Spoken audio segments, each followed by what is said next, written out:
I suppose you could say that I grew up in the business. So my family started in the distribution business, supplying apartment complexes with everything from washers and bolts to appliances. And over time, we started to buy apartment complexes as well and commercial real estate. And so as I grew up, they didn't start me in the office, right? They started me in the field, putting in toilets and sinks, and I guess that really built in me this concept that you need to know what you're doing in order to be able to sell it, which is what I do in everything today even, and I'll get to that a little bit later. But through the years, we acquired apartment complexes and commercial real estate through our family and managed that ourselves up in Michigan. And most of those are in Michigan? Yes, those are all in Michigan. In Michigan. Yeah, in the suburbs of Detroit. We did, about 20 years ago, started converting older buildings into loft rentals, which is a great concept, and that did extremely well. After college, I went back to Michigan and worked with my family for a few years until I realized I didn't want to work with my family. It's different, In some ways, they said, where I live, you can send the check.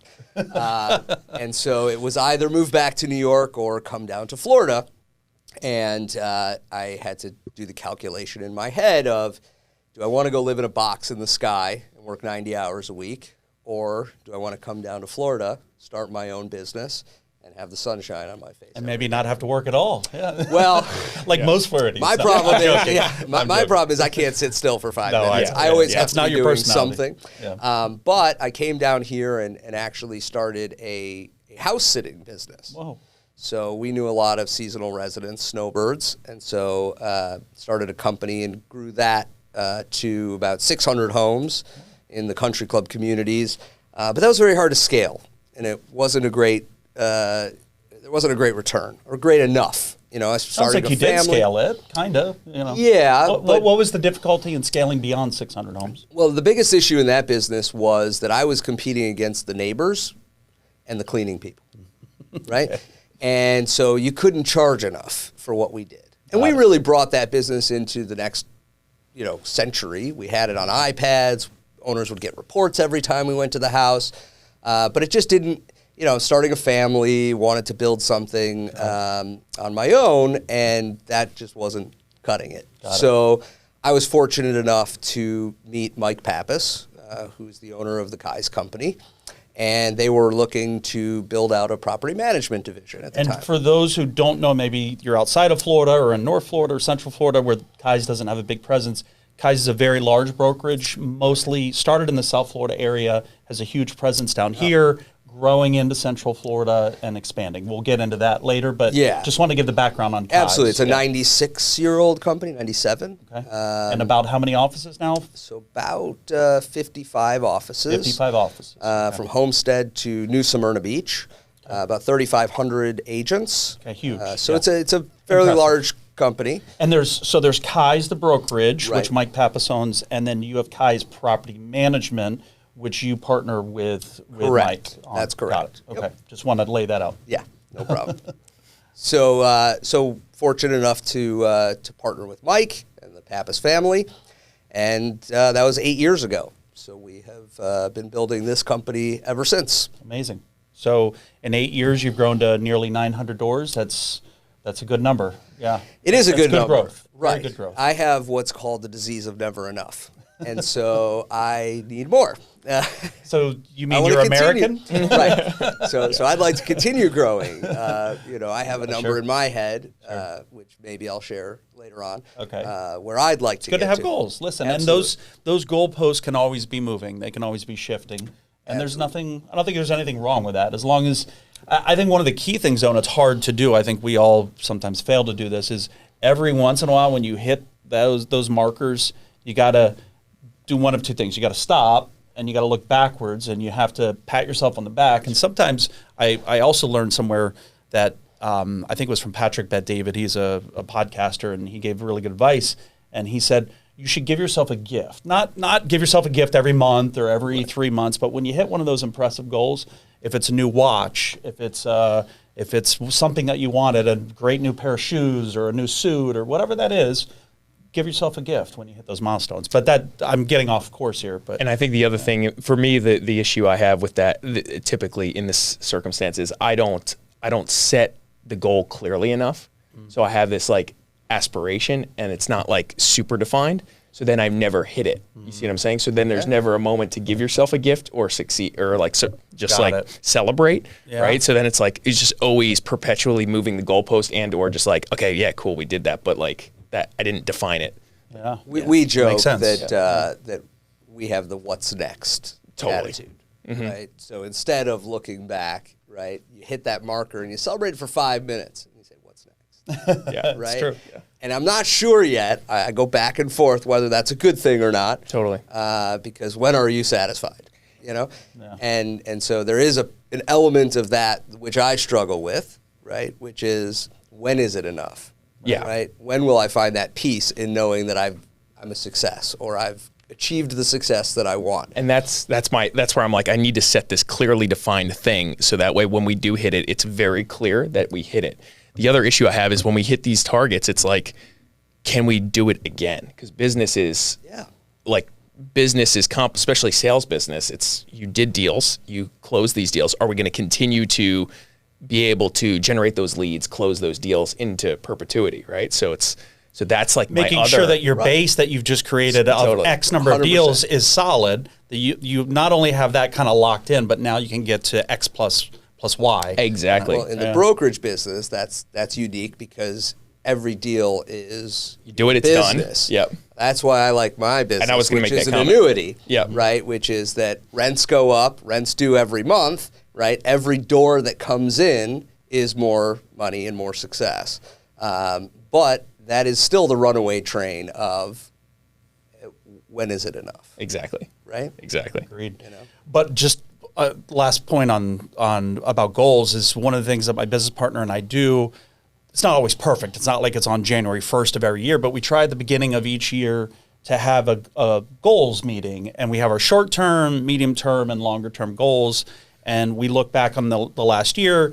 We do some of the short-term goals of, hey, we need to tweak our website, or we need to do this small thing to get to the medium term, and then the medium term to the long term, and what those tasks are.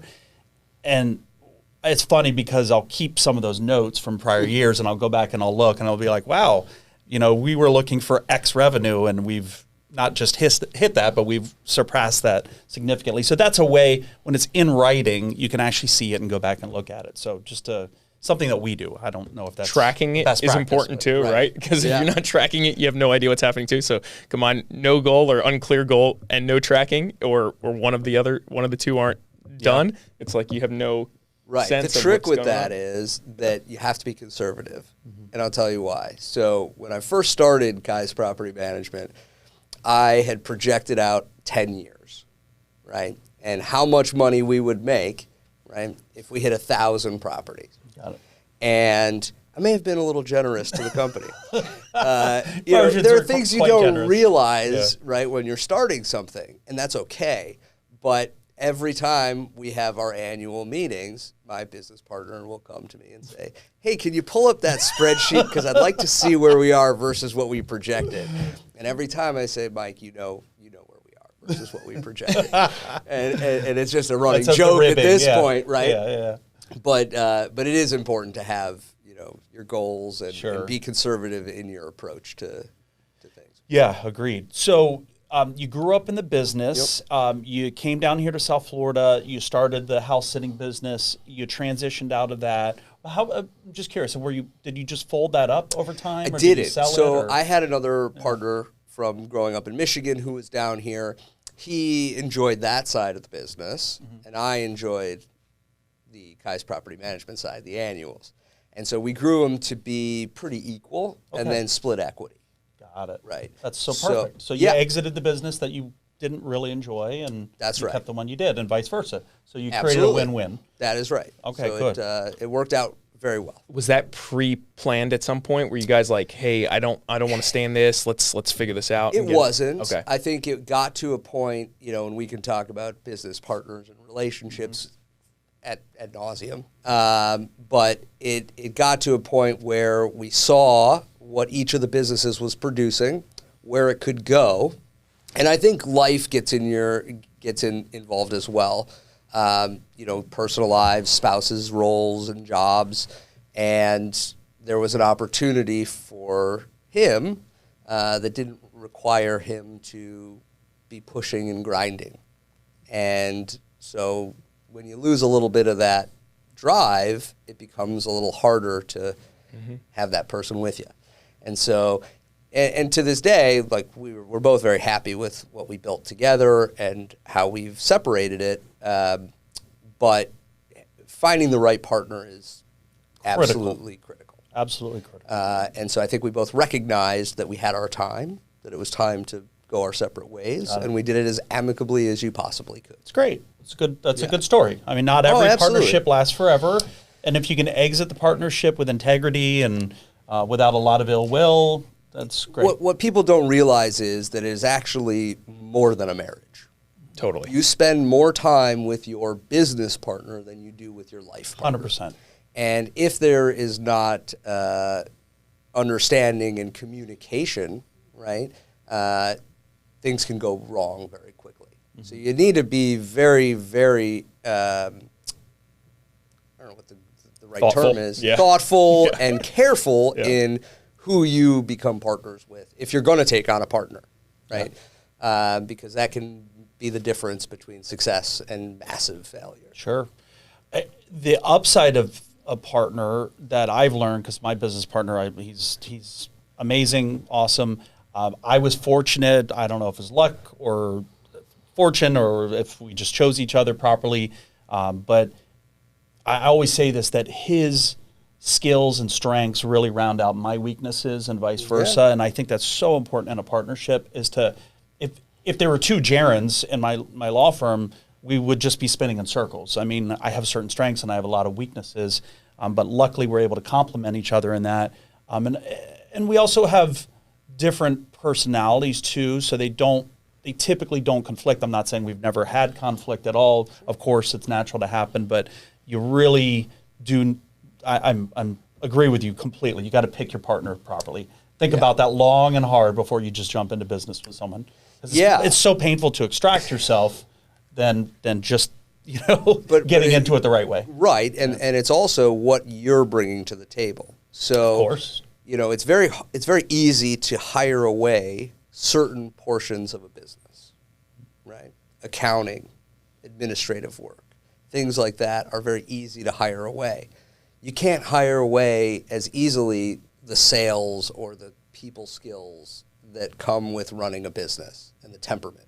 Correct. And you will be tested, always, right? No day is easy, right? I promised you I wouldn't swear, so I won't use the word that I'm thinking of, but there is something that happens every day, ends in an ing, and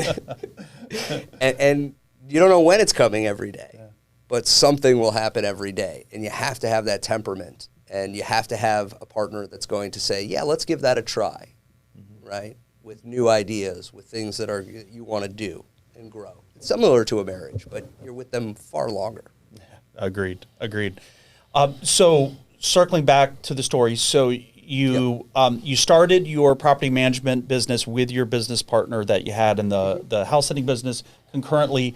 When you started that business, you started also with Kai's right away, or did you start independent of Kai's? Yeah, we started that independent in 2008. Okay. And then we didn't really start talking with Kai's until 2014. Got it. So 6 years independent. Correct. Got it. Yep. And how was that being independent of Kai's versus now being with Kai's, which I'm sure is, a market difference. So being independent was great. It allowed me to really learn different aspects of business, right? So now I'm fortunate enough to have a marketing department, a legal department, IT department. These were all things that we didn't have. And we had to go and scrap together what we wanted to do and build. Now, that took a lot more work on our parts individually, but it also allowed me to learn a lot more of the business, right? So no matter what I do, I think I was explaining to you this when we had dinner last week, I always start whatever new project, I will start at the bottom. I will do it myself, and I will learn it so that I can teach it, right? Amazing. Yeah. Whether, there was a story where when I was with my family, they didn't start me in the office, right? They started me in the field. And I remember this story till the day I die. I was out in the field, and we were replacing a sink, a faucet in a sink. And one of the guys, who was a little gruff, he says, "Hey, cut me a piece of Teflon tape." Well, I didn't know that Teflon tape wasn't sticky. So I hold the piece up, and I go to cut it, and the whole roll rolls out, okay? And I think I was like 17 maybe. And he just turns to me, and he goes, "You don't get out of the office much, do you?" That's great. And from that day on, I wanted to learn how to do things, whether it was installing a sink, a faucet, a toilet, building up any type of business that we do. I'm the one doing it first. And that was a big difference coming into Kai's, was that the expectation was there that I would be in the office. And for the first 2 years, I wasn't. I was out grinding and learning and understanding, because it is a little bit of a different business than the house sitting. And so I wanted to make sure that I knew every piece of the business before I could teach it. Got it. Okay. So another thing with Kai's is that, yeah, we have a more robust back office and help, but we also have a built-in feeder of business, right? So when we started the house sitting business, I was calling friends and family in different states and asking for the country club directories, because it listed both addresses. So I could identify who was a seasonal resident in these country club communities. And we were calling and faxing, believe it or not. We didn't have email in That there yet. ages you, yes. And so it was a different type of work, right? We were going at it. With Kai's, fortunately, we have a network. We have the mechanism and the vehicle for that business to just come to us. Thank you for watching. If you like the content, please like and subscribe to the channel.